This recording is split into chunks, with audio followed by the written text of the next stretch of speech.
نمای کلی از تقسیم بندیمون رو ببینید.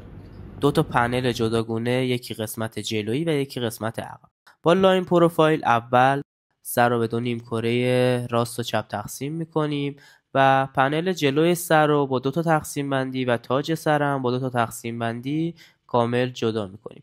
بهتون پیشنهاد میدم از این تقسیم بندی اسکرین شات بگیرید، این پستم سیو کنید که چند بار بتونید ببینید. شروع کوتاهیمون از پشت سر با تکنیک لاین شروع میکنیم برای تعیین اندازه و کنترل حجم و قد. بعد میایم با سکشن های عمودی طول 90 درجه با عرض مربع نسبت به محیط.